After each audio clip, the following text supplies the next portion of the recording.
A knock on the door shouldn't exist in a blizzard like this. Thomas, a man who had let his world fall silent years ago, thought so too. But the sound was real, faint, and desperate. When he opened the door, he wasn't met with a visitor, but with a mystery made of flesh and bone. A girl, barefoot in the snow, dried blood at her temple, and a silence in her eyes more terrifying than the storm's own howl. She hadn't come seeking shelter. She had arrived as a beginning or an end to everything. It was a night only lost souls would wander in. The wind howled over the empty fields, and the snow did not fall, but was whipped sideways, pellets of ice like shattered glass. The ranch was submerged in a thick, milky silence, and the only light that escaped its windows was the faint, dying glow from the hearth. Thomas had stopped waiting for the sound of footsteps years ago. He sat motionless in his armchair, his empty gaze fixed on the dwindling flames. Beside him, a half-empty bottle of liquor remained untouched. The house groaned and moaned, an old weary and mourning entity, much like himself. Then came the knock. Not loud, just a sudden misplaced presence. A soft rap on the wood, hesitant, as if its maker was unsure they had the right to be heard. At first, he didn't stir. Ghosts did not knock. But the sound came again, slower, colder. He opened the door. The girl stood there, her bare feet on the snow, wrapped in a water-soaked shawl. A streak of blood had begun to dry at her temple. Her eyes were wide, deep, and unreadable. For a moment, neither of them spoke. Then she collapsed. His hands acted before reason could command them. He caught her just in time, his arms stiff with shock. She was too light, too cold, and trembled like a fledgling fallen from its nest in the dead of winter. He asked no questions, simply carried her inside, laid her down by the fire, and covered her with the blanket his wife had once loved. And for the first time in 1,000 long days, he no longer remembered what absolute silence felt like. Dawn arrived slowly. The storm had passed, leaving behind a world shrouded in a white funeral veil. Snow draped the fence posts like old linen, and icicles hung from the eaves, silent and sharp. Inside, the fire had died down, but the girl was still there, curled tightly beneath the patchwork quilt. Her breath was shallow, her brow damp. She had not yet woken. Thomas sat across from her, elbows on his knees, a mug of bitter coffee cooling in his hands. He had not slept. She was unnervingly still. Now and then, her face would twitch, the kind of twitch born of nightmares or memories. He knew the difference. Books didn't teach him that, but grief had made him fluent. He had seen enough pain to recognize it when it walked through his door. Near noon, she stirred. It wasn't a large movement, just the flicker of fingers, a slow intake of breath. Her eyes opened a crack, then blinked repeatedly against the light. She bolted upright. Thomas didn't move. "Easy," he said, his voice low. "You're safe here." She looked around like a cornered animal, her breath shallow and rapid. "I'm not going to touch you," he added. "You fell out there. I brought you in." Still no words, only eyes as deep as a coming storm, dark and filled with unspeakable things. "Do you have a name?" She shook her head. Whether it meant no or not for you, he couldn't tell. He gave a single nod. "All right, don't need one." He slid a plate across the floor toward her. Toast, eggs, and a few slices of dried apple. She stared at it, then at him. Then, with trembling fingers, she slowly picked up a slice of apple and brought it to her lips. She didn't say thank you. She didn't have to. Because in the way she didn't run, in the way her shoulders dropped the slightest bit, he understood. She wouldn't be gone by sundown. Not yet. The third day passed in silence, but not an empty kind. It was the kind of silence in which something had begun to settle, however slightly. She moved through the house like a shadow, barefoot, soundless, always careful not to touch anything, as if she didn't want to disturb the dead. And Thomas, he let her be. He didn't ask who she was, where she'd come from, why she had been bleeding. Not because he didn't want to know, but because he remembered how it felt to be asked too soon. That morning, he watched her from the barn window. She took small, slow steps onto the porch, still wrapped in that old quilt. Her eyes drifted over the posts, the rocking chair, the empty bench beneath the window. Then she stopped. The front door had been left ajar. She crossed the threshold as if it might shatter beneath her feet. Thomas was standing at the table, drying his hands. She didn't flinch, but her whole body froze as her gaze landed on the fireplace mantel. There, a black and white photograph in a cracked wooden frame. A woman in a cotton dress, laughing, barefoot in a field, her arms wrapped around Thomas from behind.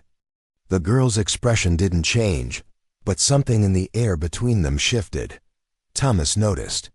He turned away, picked up the frame, then hesitated. His thumb traced its edge. Then, without a word, he opened the drawer beneath the bookshelf and placed the photograph inside. He didn't explain why. He didn't need to. The silence that followed was no longer cold. It was filled with permission, with space. A minute later, the girl crossed the room and sat down in the empty chair, his wife's chair. And for the first time since the storm, Thomas did not look away. The days that followed grew longer, inch by inch. The snow began to soften under the sun, though the morning air still bit. She stayed, never speaking a word, never leaving the yard. But something changed. She swept the floor one day without being asked. She folded the blanket after using it. She drew water from the well with the same quiet rhythm he used when grief had turned his world into habits. Thomas made no comment, but he noticed. More than once, he caught himself watching her, not out of suspicion, just wondering. There were small things, subtle things, like how she flinched when he coughed behind her, or how her eyes darted to the kettle the moment it began to whistle. Things a deaf girl wasn't supposed to react to. He tested it once. He dropped a metal spoon on the floor behind her. She jerked. Not much, just a twitch of the shoulder, but it was enough. He said nothing. But that night, as she sat near the fire, her hands wrapped around a chipped mug of tea, he spoke into the stillness. "You can hear, can't you?" She froze. Her eyes didn't rise, but her hands did, gripping the mug as if it might disappear. "I won't tell anyone." Still nothing. "I just figured," he added more gently. "Maybe silence isn't always what it seems." The fire crackled, a log shifted. Then, so softly it could have been imagined, she nodded once. Thomas exhaled a long, slow breath. He leaned back in his chair, staring into the fire. "You can hear me now?" Another pause. Then again, a small nod dot, and just like that, the silence between them changed its shape. It was no longer a wall. It was a language. The nights on the ranch passed slowly, in a quiet way that most men fled from, but Thomas had long ago made his peace with it.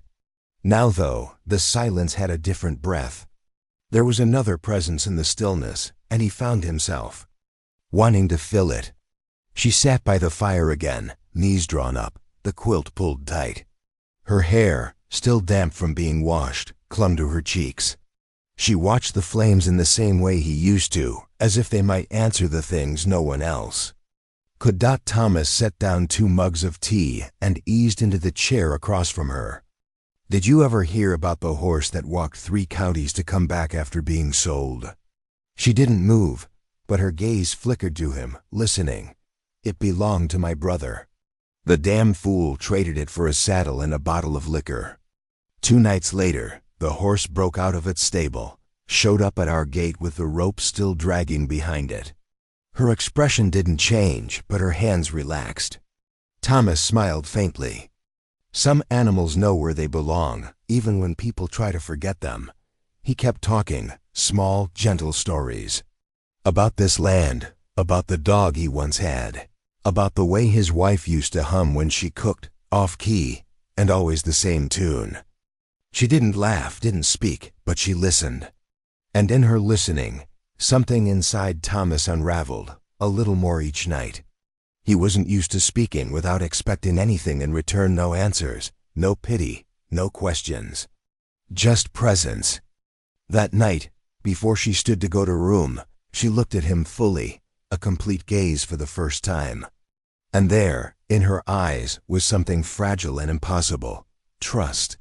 Not because he had earned it, but because she had chosen to give him a chance. By the end of the week, the girl was moving through the house as if she belonged there.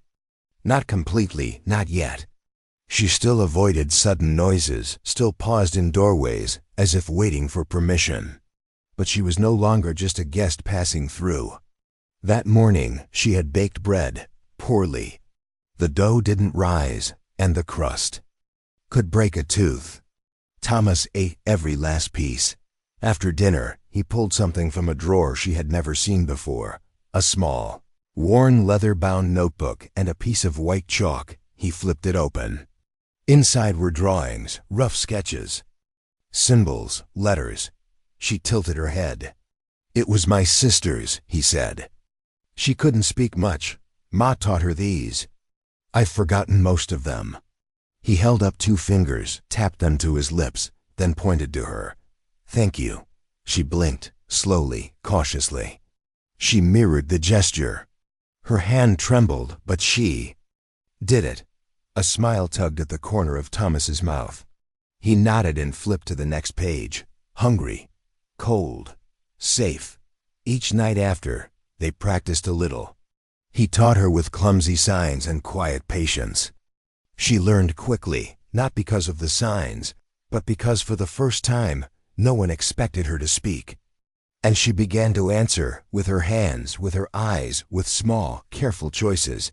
She tapped twice for yes, once for no. She touched her hand to her heart when something moved her. She pointed to his coffee mug when she wanted to sit with him. Thomas never pushed. He only offered space. And slowly, without knowing how, they had built a dialect of their own, one no one had ever spoken before. The wind returned one night, angry and resentful, as if it had come back to claim an old debt.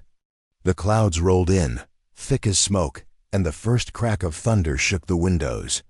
Thomas stood in the barn, checking the latches. The horses were restless, their hooves clattering on the floor. He soothed each one in turn, but his mind wasn't there. It was with the girl in the house, the one who still startled at loud noises, who hated the slam of doors and the sound of wind whistling through the cracks. She had made no sound when he left. He hurried back as the rain began, heavy drops splashing hard into the dirt. But the house was empty. He froze in the doorway. "No," he muttered, already turning back around. "No, no." Then he saw the tracks. Barefoot tracks, heading toward the far pasture. He didn't stop for his coat. The lightning was closer now. This storm had teeth. But there she was. She was crouched beside the broken fence, her arms wrapped around a tiny, trembling creature. A newborn foal, soaked, barely breathing, half buried in the mud. She had used her own body as a shield for it. Thomas ran to them. "God's name, what are you doing?" She looked up at him, hair plastered to her face, her eyes burning. Not afraid. Not apologetic. But protective. And in that moment, he understood. She hadn't run away. She wasn't lost. She had heard the storm and had chosen to act. Without words, without waiting for permission, he scooped the foal into his arms. She followed close behind, slipping twice on the wet grass, but never letting go of his sleeve. Back in the barn, while he rubbed the foal dry, she brought blankets, water, even hay. She moved with a certainty, quiet, resolute, and purposeful. When the foal finally lay still, breathing steadily, Thomas turned to her. "You could have been hurt." She didn't flinch. He let out a breath. "But you weren't." She held up both her hands. One hand flat, the other in a circle. She pressed them together. "Home." The sign, slow and imperfect, but it shattered something inside him. because she hadn't said safe, she had said home, and she meant this place. The storm passed, leaving the world clean and still. Morning light poured onto the ranch like an absolution. The foal had survived. Thomas found her asleep in the barn loft, curled in the hay near the stall, a blanket draped over her shoulders. One hand rested lightly on the railing, not gripping, not tense, just there. He didn't wake her. Instead, he worked quietly below, tending to the animals, checking the fence she had slipped through the night before. He should have been angry. He wasn't. He was proud. When she came into the kitchen a while later, cheeks flushed from the cold, her hair still tangled from sleep, she didn't look away as she used to. She went to the sink, washed her hands, took 2 mugs from the shelf, and for the first time, set one down beside him. No signs needed, no questions asked. Then so slowly. He almost didn't believe it. She reached out. Not to take, not to flinch, but to gently rest her fingers on the back of his hand. The touch lasted only a second, warm, intentional, human. But it was enough to make Thomas freeze. It had been years since anyone had touched him like that. Not out of need, not for comfort, but because they wanted to. She sat down, sipping her tea, eyes lowered but peaceful. Something passed between them, not desire, not romance, not yet, but something older than both. Belonging. She, who had once been afraid even to breathe in his presence, now reached for him. Not as a stranger, but as someone who had chosen to stay. The town of Edmonton was small, and gossip there moved faster than horses. Thomas rarely went unless he needed supplies, tools, salt, the usual things. But this time, he was not alone. She had insisted, through signs, through her eyes. She wanted to see where the road led. Not to run, but to understand. So he took her. She wore a soft blue shawl he had found in an old trunk. Though her hair was loose, she held herself taller than before. But the moment they stepped off the wagon, the staring began. The hushed whispers, the hesitant footsteps, the sharp, sticky silence people reserve for the unknown. "Is that her?" someone muttered. "The girl from the foothills. Didn't her father sell her for liquor?" Thomas kept walking, his shoulders squared. She stayed by his side, but he felt the way her fingers curled into the edge of the wagon bench. Not grabbing, but grounding. At the general store, the clerk raised an eyebrow. "Yours?" Thomas didn't blink. "She lives under my roof." A pause. A smirk. "Is that what they're calling it now?" She stood frozen near the doorway. Thomas set the sack of grain down, harder than he'd intended. "She works, eats, and lives in peace. And she deserves respect, like anyone else." The clerk muttered something and rang up the sale. Later on the wagon ride home, she made no signs, no gestures, but her hand crept toward his again. Not like before. This time, it held on. He didn't speak either. But as the ranch came into view, he finally broke the silence. "They don't know you. They don't get to name you." She looked at him. Then she slowly lifted her hands, formed the sign for safe, and touched it to his chest. And when he covered her fingers with his own hand, his touch no longer felt like protection. It felt like an oath. The days passed like shadows, growing longer under the setting sun. The quiet between them deepened, now filled with small moments of understanding. One afternoon, as the sun dipped low and painted the sky a bruised purple, she pulled a small bundle from beneath her shawl. Thomas watched as she untied the frayed ribbon, revealing a faded piece of fabric. On it were delicate stitches forming patterns he had never seen before. The colors were muted, but the care was evident. She placed the fabric in his hands, her eyes searching his face for something. He slowly turned it over, his finger tracing the embroidered shapes. Lines that twisted like rivers, small symbols that whispered of faraway places, far from this dusty ranch. He looked up. She nodded, just a slight dip of her chin. No words, no explanations. But a story, a map, a warning. Thomas gently folded the fabric and set it on the table. "I don't need to know everything," he said softly. "Not yet, but I am here." Her fingers brushed his hand, light and hesitant. And for the first time, the past felt less like a chain and more like a thread. Something that could be woven into something new. The peaceful rhythm of the ranch was torn apart one evening by the distant, urgent sound of hooves. Thomas stood at the window, watching the approaching riders. Dust kicked up behind them like an omen. His heart tightened. They were men from town, their faces hard, their eyes sharp with suspicion and something darker. They stopped near the gate, dismounting without ceremony.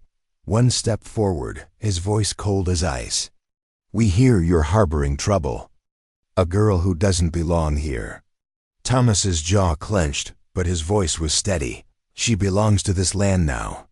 The men exchanged glances. "Funny," one sneered. "People come and go, but old debts don't disappear."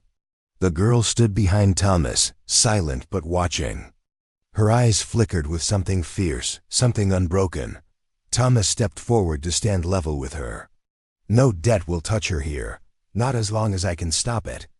One of the men sneered, but Thomas's steady gaze held firm. "Leave before this ends badly." The tension stretched tight as a wire. Then the riders mounted and rode off, the dust swirling like ghosts. Inside, Thomas turned to the girl. "Trouble will come knocking," he said quietly, "but I will not let it in." She reached out, her fingers brushing his arm. Not out of fear, but of solidarity. For the first time, their silence was not an empty space, but an oath declared out loud. Dawn crept over the horizon, soft as a caress, pouring a pale pink and golden light across the ranch. The world seemed hushed, as if nature itself was taking a moment to breathe after the storm of the night before. Inside the small house, the fire had long since died to embers, but its warmth still lingered in the air. Thomas moved carefully through the quiet rooms, his boots making almost no sound on the worn wooden floor. In the small sitting room by the window, she was already awake. She sat upright in the faded armchair, her hands folded calmly in her lap. She watched the rising sun paint streaks of light across the frosted fields. Her eyes were crystal clear, no longer clouded by fear or uncertainty. Thomas hesitated at the threshold for a moment, then quietly stepped forward. She didn't turn immediately, but when she did, their eyes met. In that gaze, there was no trace of the tremors or shadows that had once haunted her. Instead, there was something steady, a fragile but unspoken trust. He sat down beside her, the chair creaking under his weight. Outside, the wind had softened, and somewhere in the distance, a bird began its morning chorus. Inside, the silence was no longer heavy. It felt like a gentle promise. "I will not let them frighten you," Thomas said, his voice low and resolute. "Not while I am here." She slowly turned her hands toward him, and this time, when their fingers met, there was no flinch, only warmth. Her skin was cool but steady beneath his palm. For a moment, they just sat together like that, hand in hand, sharing a quiet peace that no words could ever capture. The past was still there, like shadows at the edges of the room, but it no longer ruled them. She leaned her head slightly against his shoulder, and he felt the pulse of something new, hope. Outside, the sun climbed higher, setting the fields ablaze with light. The world was waking up, and so were they. Thomas looked out the window, then back at her. "We'll build from here, one day at a time." She nodded, a small smile breaking through, the first real smile he had ever seen. It was a smile that said she was ready to begin again, to trust, to heal. And in that soft morning glow, two once broken souls found a new, fragile beginning. Not perfect, but theirs. The days that followed carried a quiet rhythm, slow but steady, like the gentle pulse of life returning to the ranch. Thomas would wake each day to find her already by the window, tracing invisible patterns on the glass. With a finger, watching the world outside as if learning to see it anew. They fixed the fence together. She laughed softly when a stubborn nail wouldn't hold. They rode horses together, letting the wind tangle in her hair. The neighbors who once whispered behind closed doors now nodded with respect. Some even offered a rare smile when their eyes met hers. One evening, as the sun dipped low, she surprised him. Without a moment's hesitation, she reached out and took his hand, firmly, in both of hers. No hesitation, no fear. "I am ready," her eyes said. Though no words were spoken, Thomas gently squeezed her hand. So my dot in that moment, beneath the vast, star-studded sky, they both knew this was no longer just survival. This was the beginning of a life they could build. Wild, free, and full of hope, the ranch was no longer just a place on a map. It was their home. And finally, they were whole.